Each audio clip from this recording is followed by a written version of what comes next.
All right, I am Clint Culberson, and I am here with lordsofconsciousness.com, and I'm here with my good buddy and amazing visionary artist from Colorado, Mr. Jim Figora. How are you, buddy? I'm great, Clint. Thanks a lot. I appreciate your flattery, and what's up, Lords? Really enjoy the group. Enjoy all of your posts and content.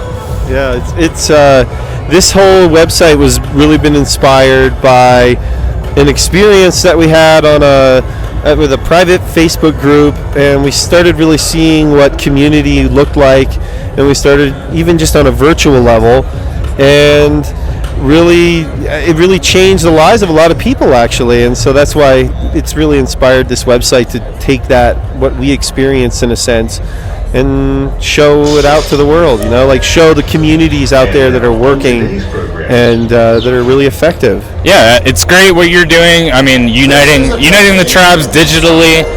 The internet doesn't have to be just about funny cat videos. It can be about connecting with people across time and space, and I appreciate what you're doing, and I want to be involved with it even more. Thanks, dude. Thank you, man. So I fell in love with your work last year at the last year's Gem and Gem, and how long have you been actively pursuing your passion?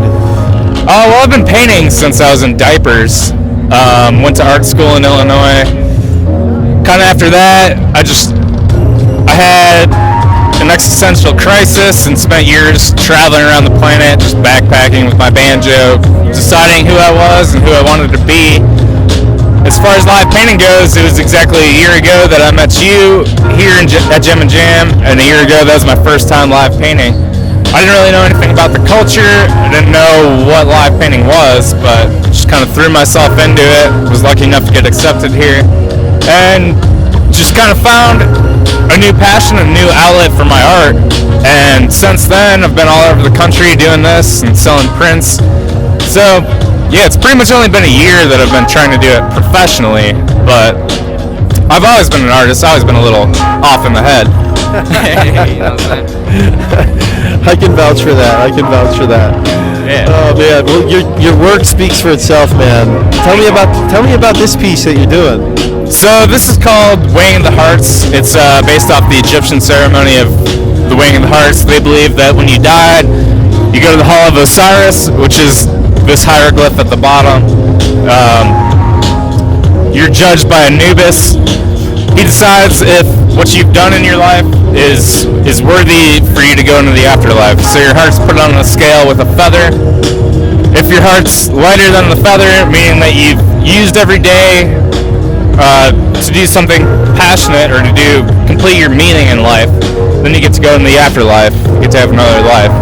And if it's the opposite, if the feather's heavier, meaning you've been a bad person and you've just kind of done bare minimum to get through life, then it's not even going to hell, it's even worse than that. You're just banished to non-existence.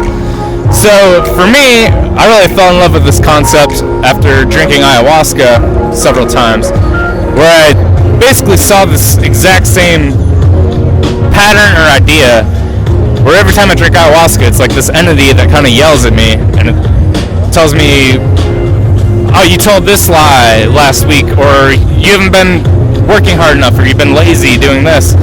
And just, I mean, for me, the psychedelic experience it's trying to make you a better person, and that's what the Egyptians had down with the weighing of the heart ceremony.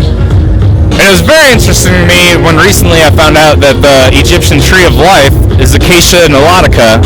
It's a plant called Acacia nilotica. It's a bush that grows all over the Middle East, but in the Nile Valley it grows, and it contains high amounts of DMT. And it's not really sure yet exactly how the Egyptians were consuming the DMT, but it's speculated that this and a lot of the hieroglyphs and a lot of the ceremonies were based on the psychedelic experience.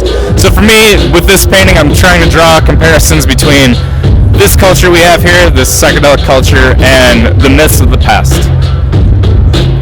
Wow. Yeah, I mean, and also it's supposed to be engaging to the casual observer, just the stranger passing by. I want it to be pretty. I mean, it's got a lot of kind of what Alex Gray started, just like this mind-body energy coming out. I want people to enjoy it without having to think about it too much. But if you dig it, I'll tell you what it's about, and you can actually think a lot more about it.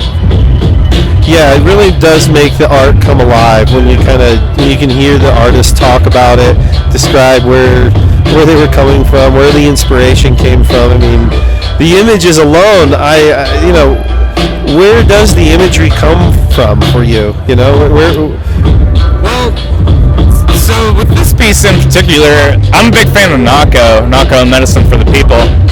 And I listen to a lot of interviews with him, and he says, a lot of times he says his music is more of a message to himself. He doesn't exactly practice what he preaches. It's more of just like, if he records the music, then he's more likely to become what he's trying to say in the music. And for me, I would say if I died tomorrow and Anubis weighed my heart, I would be banished to non-existence. Like, I haven't been the best person I can be. I've been lazy. I've told lies. But for me, creating this piece is kind of a message to myself to say this is something to aspire to. Like, I would like my heart to be lighter than the feather. Beautiful. I love your self-honesty too, man. Thank you. Thanks, man.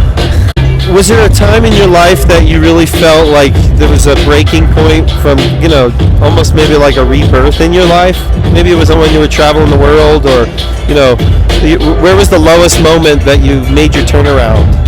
Yeah, I'd say, it was like my last year of college. I was in art school in Illinois, and just, like I said, just this existential crisis of, I guess I was just a dumb kid, not really knowing what I wanted to do, spending all my money on bad shit, doing a lot of bad drugs, drinking too much, and I just realized, like, I was at the point of not really wanting to live anymore, which is a fucking horrible thing to do.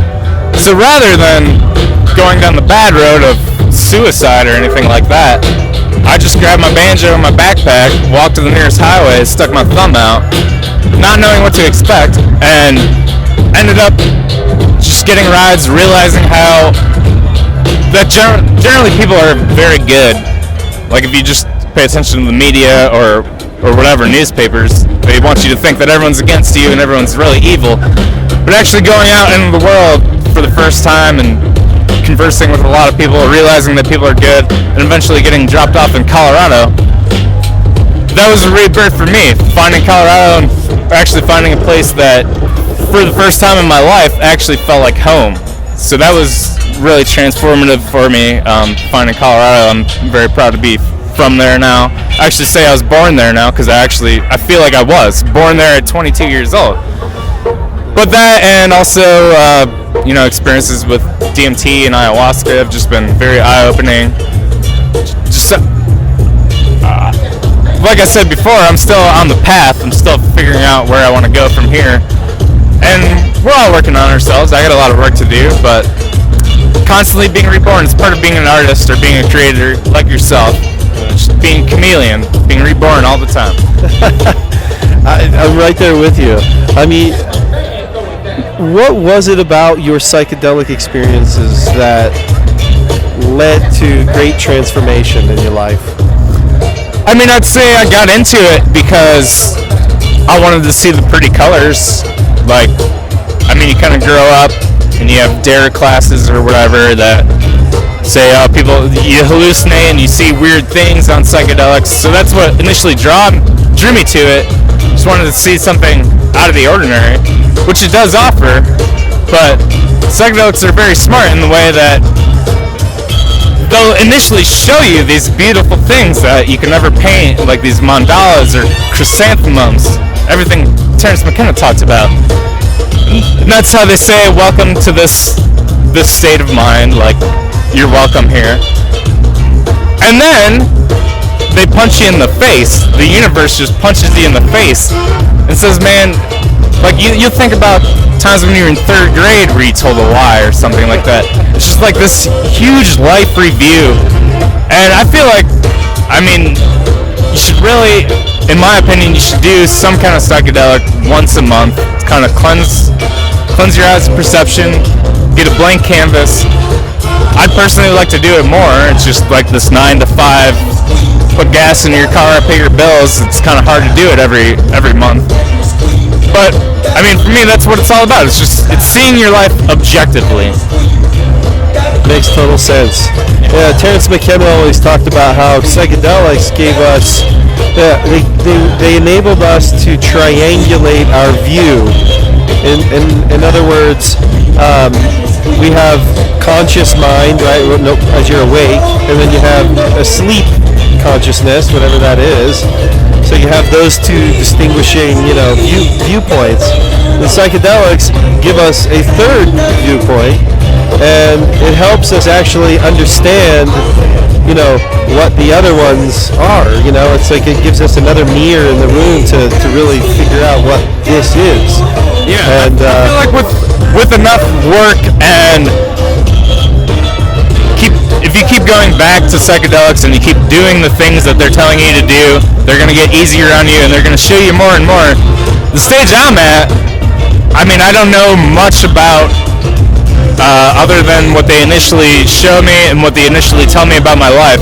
I'm still working on myself, but I feel like people like Terence, or even Leary or whatever, Terence-Mckenna, like they've gotten to stages where they are good people and they're seeing the next stage of what psychedelics can show you, what you're talking about, triangulating your reality. I'm still at the point where I'm trying to work on myself, and psychedelics are a very powerful tool to make me a better person. Absolutely, man, absolutely. It's at the end of the day, that's what it's all about, is your own experience, right? And so in our day-to-day life, what part of us is driving the bus? My dad's always famous for talking about that in terms of, is it the positive side of your psyche driving the bus, or is it the negative part of your psyche? And if it's your negative, why? And figuring out exactly where that comes from and doing the work necessary to change that, and then all of a sudden your life is just more enjoyable. Yeah, it's a day-to-day battle. Or minute-to-minute battle. Like your ego is constantly trying to poke in and say, I want people to like me. I want people to hold me up on this pedestal. But it's just something you have to consciously think about every choice you make. It's just, you can be a good person or you can be a bad person. You can do the right thing or you can do the wrong thing. And it's very easy to slip back into the negative ways that you're brought up in, or the ways our society has conditioned us to think. But, like I said, biggest tool for me to get out of that is psychedelics, and it's a second choice. Are you going to do the right thing or are you going to do the wrong thing? Yeah. And you live in a state in Colorado that has already made such great leaps in terms of ending the prohibition of psychedelics through what they've done with cannabis. And what have you seen living in a state where cannabis is legal? What is that experience like for you, especially someone coming from out of state? Well, like if I do a road trip, and if I go like through a southern state like Louisiana or Florida, people think that Colorado now is like San Francisco in 1965 or 1967, where everyone's just hanging out in the streets, smoking pot, doing LSD. It's like this utopian paradise. It's not really about that. Like, we legalized it, and then we forgot about it. It's just something I don't have to think about now. I don't have to worry about driving in my car with a gram of weed. And the most important thing is it's freedom of consciousness. Like, I don't need someone in a suit and tie telling me how to think, just like you don't either. So for me, I'm very passionate. I voted, and I'm also passionate about the fact that democracy still does exist. Colorado proved that democracy still exists from people voting to legalize a Schedule I substance. So it's something I hold dear to my heart. I don't even smoke that much anymore. It's just, I love freedom. We're American. We should be free to do whatever you want. As long as you're not hurting anyone, free to do whatever you want, think however you want, put into your body whatever you want. this is why your art is so awesome. That's kind of the point of these videos. It's like when you see this artwork and you go, wow, this is unbelievable, and then you actually listen to them talk and see what they're about and see what, where their passions are above and beyond, where their inspirations for their art is coming from, and then it all comes together. And I think that's why these videos are just great to have an experience, the full circle, man. Man, that's why you're so great. I really appreciate what you're doing. You're providing another outlet for some member of the Coalition of the Wild-Eyed to give his perspective and point of view. So thank you for what you're doing too. Thank you. I'm just a wild hippie. I'm just enjoying life. Okay, man, we're spreading the love. Thank you, man. It's really been a pleasure. Where can people find you, man? I do most of my print sales, and I put all my new paintings on Facebook. I have an art page.